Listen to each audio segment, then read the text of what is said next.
হাড়োয়া বিধানসভা কেন্দ্রের দিকে নজর রাখবো, সরাসরি সঞ্জিত রয়েছেন সেখান থেকে। সঞ্জিত, বিজেপি প্রার্থী বিমল দাস তিনি আজকের ফল প্রকাশ নিয়ে কতটা আশাবাদী, কি বলছেন তিনি?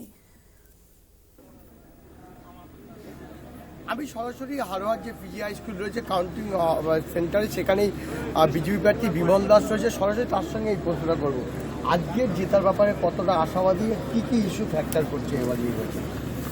দেখুন, জেতার পক্ষে তো আমরা আশাবাদী। আরও উপনির্বাচন যেতে উপনির্বাচন আর সারা রাজ্য জুড়ে যেভাবে তৃণমূলের সন্ত্রাস, তার উপরে উপেক্ষা করেও মানুষ কিছু ভোট দিতে পেরেছে এবং কিছু ভোট তারা ছাপ্পা দখল করেছে এবং বাড়িতে গিয়ে যারা অন্য বিরোধী দল করে তাদের বাড়িতে গিয়ে তারা হুমকি দিয়েছে ভোট যাতে না দিতে যায়।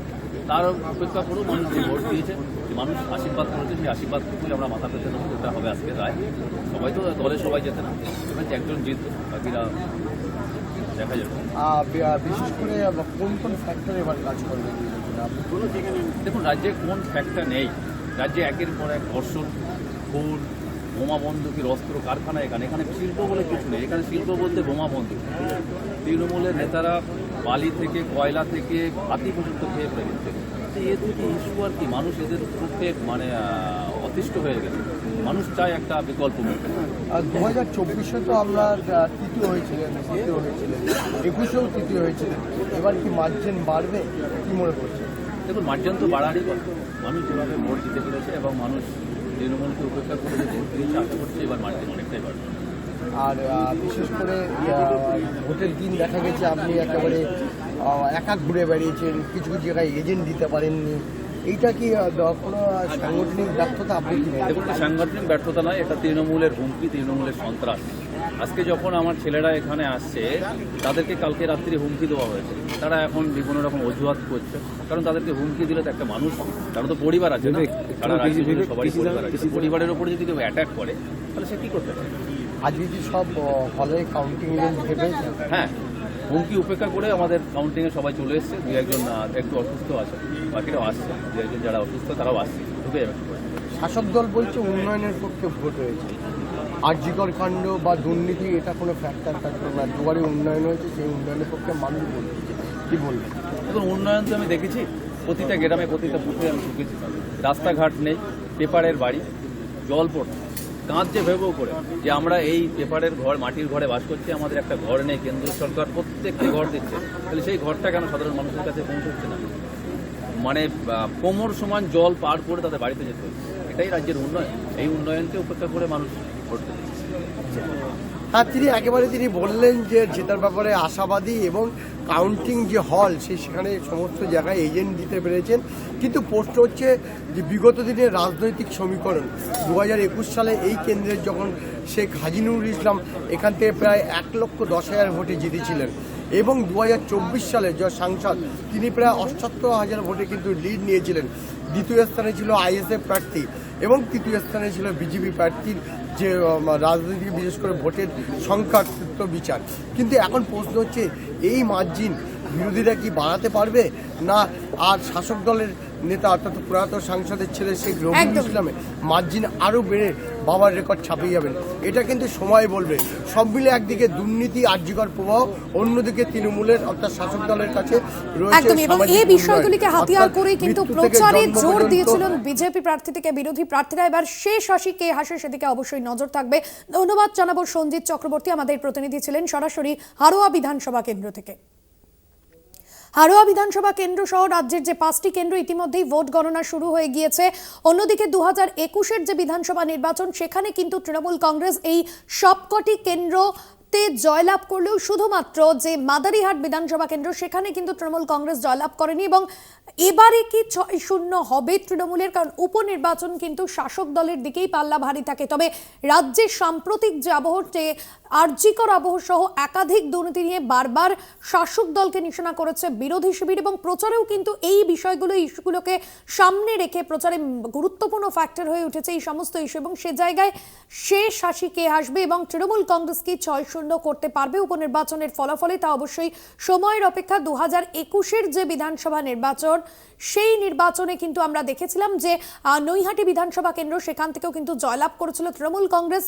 এবং 2021-এর যে বিধানসভা নির্বাচন এবং 2011 রাজ্যে পালা বদলের পর 2011 থেকে 2021 তৃণমূলের পার্থ ভৌমিক যে রাজ্যের প্রাক্তন বাম আমলের মন্ত্রী রঞ্জিত কুণ্ডুকে হারিয়ে যে কেন্দ্র থেকে জয়লাভ করেছিলেন। অন্যদিকে আপনাদের জানিয়ে রাখবো বাকি যে কেন্দ্রগুলি সেখানেও কিন্তু জয়লাভ করেছে তৃণমূল কংগ্রেস। শুধুমাত্র মাদারিহাট বিধানসভা কেন্দ্র, যেখানে 2021-এর বিধানসভা নির্বাচনেও আমরা দেখেছিলাম সেখানে বিজেপি প্রার্থী মনোজ টিগ্গা জয়লাভ করেছিলেন এবং মনোজ টিগ্গার জনপ্রিয়তা যেরকম রয়েছে সেখানে, অন্যদিকে জন বার্লা, যিনি গত কয়েকদিন ধরেই সম্প্রতি আমরা দেখেছিলাম বেসুরো ছিলেন, বিজেপির প্রাক্তন সাংসদ জন বার্লা, এবং পরবর্তীতে বিভিন্ন তৃণমূল নেতৃত্ব তার সঙ্গে দেখা করেছিলেন। সেক্ষেত্রে জন বার্লার ইস্যুটাই বা কতটা ফ্যাক্টর হবে, কারণ মাদারিহাটের যে বিধানসভা উপনির্বাচন এবারে হয়েছে গত 13ই নভেম্বর, সেই উপনির্বাচনের ফলাফলও কিন্তু অত্যন্ত গুরুত্বপূর্ণ, কারণ মাদারিহাট বিধানসভা উপনির্বাচনে এখনো পর্যন্ত বিজেপি প্রার্থীর কিন্তু জয়লাভ করেছে। 2016 বিধানসভা নির্বাচন, 2021 বিধানসভা নির্বাচন, সেখানে কিন্তু বিজেপি পদ্ম শিবির জয়লাভ করেছে এবং ঘাসফুল কিন্তু দাঁত ফোটাতে পারেনি। সেক্ষেত্রে মাদারিহাট বিধানসভা কেন্দ্র, সেই বিধানসভা কেন্দ্র কিন্তু তৃণমূলের কাছে যথেষ্টই প্রেস্টিজ ফাইট তা বলা যেতে পারে, এবং এখানে কিন্তু লড়াইটা শেয়ানে এমনটাই বলা যেতে পারে। একদিকে যেরকম আমাদের নজর রয়েছে বাংলার 6টি কেন্দ্রের দিকে, অন্যদিকে নজর থাকছে মহারাষ্ট্রের দিকে, এবং মহারাষ্ট্রেও যেরকম 288টি বিধানসভা কেন্দ্রে ভোট হয়েছে, এবং অন্যদিকে মহারাষ্ট্র পাশাপাশি ঝাড়খণ্ড বিধানসভা নির্বাচনেরও ফল প্রকাশ রয়েছে। কড়া নিরাপত্তায় মুড়ে ফেলা হয়েছে গণনা কেন্দ্রগুলি, এবং বুথ ফেরত সমীক্ষা যা বলছে মহারাষ্ট্র এবং ঝাড়খণ্ড বিধানসভা, সেখানে কিন্তু বিজেপির পাশাপাশি এনডিএ জোট তাদেরও কিন্তু ভালো ফল হওয়ার সম্ভাবনা রয়েছে। ঝাড়খণ্ডেও মোট 81টি বিধানসভা আসন রয়েছে, যেখানে 42টি আসনে জয়লাভ করতে হবে। 2019-এর যে বিধানসভা নির্বাচন সেখানেও হেমন্ত সোরেনের ঝাড়খণ্ড মুক্তি মোর্চা ও কংগ্রেসের জোটই জয়ী হয়েছিল। তবে এবারে নির্বাচনে আমরা দেখেছি কয়েক মাস আগেই হেমন্ত সোরেন তিনি গ্রেফতার হয়েছিলেন, পরে জামিন পেয়ে আবারও মুখ্যমন্ত্রীর পদে আসীন হন তিনি। তবে এবারের যে নির্বাচন, সেই নির্বাচনে এই বিষয়গুলি কতটা ফ্যাক্টর হবে সেদিকে কিন্তু অবশ্যই নজর থাকছে। অন্যদিকে আমরা দেখেছি যে হারোয়া যে বিধানসভা কেন্দ্র, যেখানে 2011 সালে রাজ্যে রাজনৈতিক পালাবদলের পর উত্তর 24 পরগনার হারোয়া, বসিরহাট এবং হাসনাবাদের মতন যে এলাকা, সেখানে ঘাসফুলি কিন্তু বিস্তার ঘটেছে, এবং একটা সময় কিন্তু এখানে লাল দুর্গ ছিল। পরবর্তীতে আমরা দেখেছি যে বিজেপি নেতৃত্ব তারা কিন্তু কোনোভাবেই দাঁত ফোটাতে পারেনি, এবং পরবর্তীতে রাজ্যের শাসক দল তৃণমূল কংগ্রেসের দখলে এসেছে এই সমস্ত এলাকা। এবং হারোয়ার যে রাজনৈতিক যে আমরা পটভূমিকা, সেখানে কিন্তু তৃণমূল কংগ্রেস 2016-র যে বিধানসভা নির্বাচন এবং 2011-ই রাজ্যে শাসক দলের আসা এবং তৃণমূল কংগ্রেসের শাসক দলে আসা, অর্থাৎ পালা বদলের পর থেকেই সেখানে কিন্তু তৃণমূল কংগ্রেসই জয়লাভ করেছে। 2024-এর যে লোকসভা নির্বাচন, সেখানে তৃণমূলের তরফে প্রার্থী হয়েছিলেন হাজি নুরুল ইসলাম, এবং বিধায়ক শূন্য হয়ে পড়ে হারোয়া কেন্দ্রটি। তিনি সাংসদ হওয়ায় ফলে লোকসভা ভোটের ফল প্রকাশের কয়েকদিন পরেই তিনি গুরুতর অসুস্থ হয়ে মৃত্যু হয় তার। সেক্ষেত্রে তার জনপ্রিয়তা কতটা ফ্যাক্টর হতে পারে এই নির্বাচনের ক্ষেত্রে, সেদিকেও কিন্তু নজর থাকছে। আর যে কর আবহে গত কয়েক মাস ধরে রাজ্যে কিছুটা হলেও চাপে রয়েছে শাসক দল তৃণমূল। এই আবহে রাজ্যের 6টি বিধানসভা আসনে উপনির্বাচন অনুষ্ঠিত হয় গত 13ই নভেম্বর। এর আগেই আসনগুলির মধ্যে 5টিতে তৃণমূল জয়ী হয়েছিল এবং একটি আসন ছিল বিজেপির ঝুলিতে, এবং সে জায়গায় প্রেস্টিজ ফাইটে তৃণমূল কি ফল করে সেদিকে নজর রয়েছে প্রত্যেকের। নৈহাটি থেকে রয়েছেন আমাদের প্রতিনিধি শুভজিৎ। নৈহাটিতে ইতিমধ্যেই যে গণনা শুরু হয়ে গিয়েছে, এখনো পর্যন্ত কি ট্রেন্ড উঠে আসছে, কে এগিয়ে রয়েছে এখনো পর্যন্ত, ট্রেন্ড কি বলছে? দেখো ভাস্বতী, সকাল থেকে যে ট্রেন্ড ছিল, তৃণমূল কংগ্রেস কর্মীদের মধ্যে একটি উচ্ছ্বাস ছিল। তারা জানে তারা 100% আশাবাদী। সেই দিকে তাকিয়ে প্রথম রাউন্ডের শেষে 4722 ভোটে এগিয়ে রয়েছে তৃণমূল কংগ্রেস প্রার্থী সনদ দে। এই মুহূর্তে তোমাকে যে আপডেট বলছি, প্রথম রাউন্ড গণনা শেষ হয়েছে। প্রথম রাউন্ড গণনা শেষে 4722 ভোটে এগিয়ে রয়েছে তৃণমূল কংগ্রেস প্রার্থী সনদ দে। ইতিমধ্যেই বাইরে কিন্তু উচ্ছ্বাসের একটি ছবি দেখা গেছে কিছুক্ষণ আগেই। তোমাকে যেটা বলতে পারি যে বিজেপি প্রার্থী প্রথম থেকেই বলছিল, অর্থাৎ যেদিনকে নির্বাচন, অর্থাৎ 13ই নভেম্বর নির্বাচনের দিন থেকে তিনি দফায় দফায় কমপ্লেন করেছিলেন, নির্বাচন কমিশনের কাছে অভিযোগ দায়ের করেছিলেন যে বিভিন্ন জায়গায় নাকি বুথ জ্যাম চলছে, ভোট লুট করা হচ্ছে। সেই দিকে তোয়াক্কা না করে সনদ দে একটাই কথা বলেছিলেন, মানুষ কিন্তু স্বতঃস্ফূর্তভাবে ভোট দিয়েছেন। 68% মানুষ ভোট দিয়েছেন নৈহাটি বিধানসভার উপনির্বাচনে। 2011 সাল থেকে ধরে আসার যে ট্রেন্ড, অর্থাৎ তৃণমূল কংগ্রেসের হাতে যে থাকে যে আসন, সেই আসন কিন্তু 2024 এই লোকসভা নির্বাচনে সেই বিধানসভা থেকেই উঠে, অর্থাৎ লোকসভায় প্রার্থী হয়েছিলেন পার্থ ভৌমিক, তার জায়গায় সনদ দেয়। অর্থাৎ সকাল থেকে যে ট্রেন্ড রয়েছে তৃণমূল কংগ্রেস এগিয়ে রয়েছে 4722 ভোটে, এখনো পর্যন্ত এগিয়ে রয়েছে।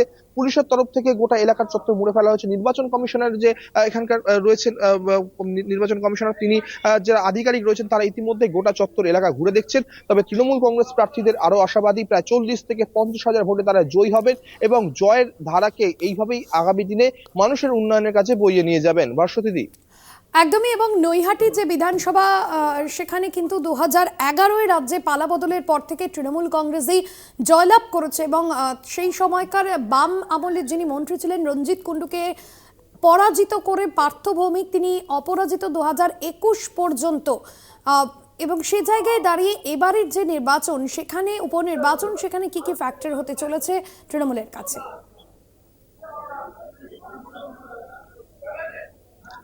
দেখো, 2011 সাল থেকে ধরে আসা তৃণমূল কংগ্রেসের সিট পার্থ ভৌমিকের অতি প্রিয় এই নৈহাটি বিধানসভারই পার্থ ভৌমিক তিনি এখানকারই বাসিন্দা এবং তারপরে যে ধারা বজায় রাখা, অর্থাৎ একাধিক উন্নয়নের কাজ নৈহাটিতে হয়ে যাওয়া। আমি এই মুহূর্তে যে স্টেডিয়ামে দাঁড়িয়ে রয়েছি নৈহাটি বিধানসভা কেন্দ্রের নৈহাটি বঙ্কিমাঞ্জলি স্টেডিয়াম, এই বিধানসভায় কিন্তু যখন পার্থ ভৌমিক বিধায়ক হন 2016 সালে, যখন আবার বিধায়ক হন, তারপরেই কিন্তু এই নৈহাটি স্টেডিয়ামের কাজ শুরু হয়। একাধিক উন্নয়নমূলক কাজ করা হয়েছে এই নৈহাটি বিধানসভা জুড়ে, একাধিক হসপিটাল উন্নত করা হয়েছে, প্রচুর এখানে ছাত্রছাত্রীদের জন্য পড়াশোনার জন্য বিশেষ স্টুডেন্ট হাব করা হয়েছে বলেও কিন্তু এই নৈহাটি বিধানসভা পরিচিত এবং সেই কারণে সেই ধারাকে বজায় রাখতে এবং পার্থ ভৌমিকের কাজকে আরো এগিয়ে নিয়ে যাওয়ার, মমতা ব্যানার্জির হাত আরো শক্ত করতে কিন্তু তৃণমূল কংগ্রেস প্রার্থী সনদে কিন্তু এই দিকটা আরো এগিয়ে নিয়ে যাচ্ছেন। তোমাকে একটা কথা বলে রাখি, 2011 সাল থেকে জিতে আসা পার্থ ভৌমিকের এই সিট আস্তে আস্তে কিন্তু মার্জিন বাড়ছে। অর্থাৎ 2016 সালেও আমরা যে ট্রেন্ড দেখেছি, প্রায় কিন্তু 17,000 থেকে 21,000 ভোটে জয়ী হয়েছিলেন পার্থ ভৌমিক এই বিধানসভা নির্বাচনে। লোকসভা নিরেখে যদি বলি, এই বিধানসভা কিন্তু 15,000 ভোটে এই লোকসভায় পার্থ ভৌমিককে জয় করেছিল, সেইটাকে ছাপিয়ে কিন্তু এবারে দুগুণ বেড়ে যাওয়ার সম্ভাবনা রয়েছে বলেই কিন্তু আশাবাদী রয়েছেন রাজ্যের শাসক দল তৃণমূল কংগ্রেসের উচ্চ নেতৃত্ব যারা রয়েছেন, তারা সকালবেলা ফোন করেছেন এখানকার যিনি উপনির্বাচনের প্রার্থী সনদ দেখে তিনি জানিয়েছেন, তাকে আরো বেস্ট উইশেস দিয়েছেন, তাকে শুভকামনা জানিয়েছেন যারা উচ্চ নেতৃত্ব রয়েছেন। অতএব বলা যেতে পারে যে তৃণমূল কংগ্রেসের জয় এই যে বিধানসভা উপনির্বাচন তাতে কিন্তু নিশ্চিত বলেই কিন্তু আশাবাদী রয়েছেন তৃণমূল প্রার্থী। শুধু তৃণমূল প্রার্থী সনদে আরো জানিয়েছেন যে শুধু এই বিধানসভায় নয়, রাজ্যের 6 কেন্দ্রে যে উপনির্বাচন হচ্ছে সেই 6 কেন্দ্রে 6 আসনেই কিন্তু জয় লাভ করবে রাজ্যের শাসক দল তৃণমূল কংগ্রেস। অপরদিকে বিজেপির তরফে দাবি, যেভাবে সকাল থেকে যে সন্ত্রাস এবং ভোট লুটের ঘটনা ঘটেছে নৈহাটি বিধানসভা চত্বর জুড়ে, তাতে কিন্তু বিজেপি ভোট অনেকটাই বেশি ছিল এবং সেই দিকে দাঁড়িয়ে কিন্তু বিজেপির ভোট লুট করা হয়েছে বলে কিন্তু জানানো হয়েছে। কিন্তু আমাদের চিত্র, অর্থাৎ আমাদের কলকাতা টিভির ক্যামেরায় যে ছবি ধরা পড়েছিল, সকাল থেকে কিন্তু কোনো বুথ জ্যামের অভিযোগ ছিল না, সকাল থেকে কিন্তু কোনো মানুষ বলেননি যে আমরা ভোট দিতে পারছি না। সেই দিকে তাকিয়ে বলা যেতে পারে শান্ত নির্বিঘ্নে কিন্তু সুষ্ঠুভাবে এই নৈহাটি বিধানসভা উপনির্বাচনের ভোট হয়েছে। তবে আর কিছু সময় অপেক্ষা, সবেমাত্র গণনা শুরু হয়েছে। আবারও বলে রাখি, 4722 ভোটে এই মুহূর্তে প্রথম রাউন্ডের শেষে এগিয়ে রয়েছেন সনদে। যত সময় যাবে, কত ব্যবধান বাড়ে, কত ব্যবধান কবে, আমাদেরও চোখ থাকবে সেদিকে। ভাস্বতী, একদমই সঙ্গে থাকো শুভজিৎ তুমি। অন্যদিকে আমাদের নিয়ে যাই নৈহাটির ছবি, যেরকম আপনাদের সামনে তুলে ধরলাম গণনার শুরুতেই কিন্তু এগিয়ে তৃণমূল। মেদিনীপুরের ছবি আপনাদের সামনে তুলে ধরবো, মেদিনীপুর বিধানসভা কেন্দ্রের ছবিও আপনাদের সামনে তুলে ধরবো। মেদিনীপুরে সেখানে কিন্তু তৃণমূলের তরফে 2021 যে বিধানসভা নির্বাচন, সেখানে কিন্তু জয়লাভ করেছিল তৃণমূল কংগ্রেস প্রার্থী জুন মালিয়া এবং লোকসভা নির্বাচনেও কিন্তু জুন মালিয়া তিনি মেদিনীপুর যে লোকসভা কেন্দ্র সেখান থেকে জয়লাভ করেছিলেন। সঞ্জীব রয়েছে আমাদের সঙ্গে সরাসরি। সঞ্জীব, ঠিক কি ট্রেন্ড লক্ষ্য করা যাচ্ছে গণনা শুরু হওয়ার পর থেকে এখনো পর্যন্ত, কি ছবি সামগ্রিক উঠে আসছে? ভাস্বতী, যেটা দেখা যাচ্ছে যে এখানে এই মুহূর্তে পুলিশের 3টা বেষ্টনীতে নিরাপত্তা দেওয়া হচ্ছে এবং এতটাই কড়াকড়ি যে আমাদেরকেও পর্যন্ত ভেতর পর্যন্ত ঢুকতে দেওয়া হচ্ছে না। মোট 19 রাউন্ডের গণনা হবে, তার মধ্যে 18টা টেবিল দেওয়া আছে এই মুহূর্তে। তবে তুমি একটা কথা বললে যে আগে জুনমালিয়া জিতেছিল, এই মুহূর্তে কিন্তু দেখা যাচ্ছে যে তৃণমূলেরই জেতার চান্স অনেক বেশি এগিয়ে আছে। ভাস্বতী, সেক্ষেত্রে এখনো পর্যন্ত আমরা দেখেছি 2024-এ যে লোকসভা নির্বাচন, সেই লোকসভা নির্বাচনে জুন মালিয়া তার লিড বেশি ছিল বিজেপি প্রার্থী অগ্নিমিত্রা পালের থেকে, এবং জুন মালিয়া সাংসদ হয়, সেখানে উপনির্বাচন করাতে হয়। কোন কোন বিষয়গুলি বিরোধী দলের কাছে ফ্যাক্টর হতে চলেছে মেদিনীপুর? হ্যাঁ, ভাষ্যতে যেটা দেখা যাচ্ছে যে জুন মালিয়া এখানে গত বিধানসভাতে এখানে যেটা দেখাচ্ছিল জুন মালিয়া জিতেছিল, কিন্তু লোকসভাতে এখানে বিজেপি খুব বেশি ভোট গ্রামে পেয়েছিল, কিন্তু শহরের মধ্যে অল্প কিছু ভোটে ব্যবধানে বিজেপি এগিয়েছিল, তৃণমূল এগিয়েছিল, কিন্তু সেইটা ক্রমশ তৃণমূল যাতে বেশি করে জিততে পারে সেই ট্রেন্ডটাই এই মুহূর্তে দেখা যাচ্ছে। ভাষ্যতে এখনো পর্যন্ত যারা প্রার্থীরা রয়েছেন, বিরোধী প্রার্থীরা যারা রয়েছেন, কতটা ভোট কাটাকাটির অঙ্কে সুবিধা হতে পারে বিজেপির নেতৃত্বে? বিজেপি কতটা ভোট করবে সেটা সময়ই বলবে, কিন্তু এই মুহূর্তে ওদের মধ্যে উৎসাহ দেখা দিয়েছে, কিন্তু তাও বোঝা যাচ্ছে যতটা যে এই মুহূর্তে তৃণমূলকেই আগিয়ে রাখা যেতে পারে। ধন্যবাদ জানাবো। সঞ্জীব দাস আমাদের প্রতিনিধি ছিলেন সরাসরি আমাদের সঙ্গে।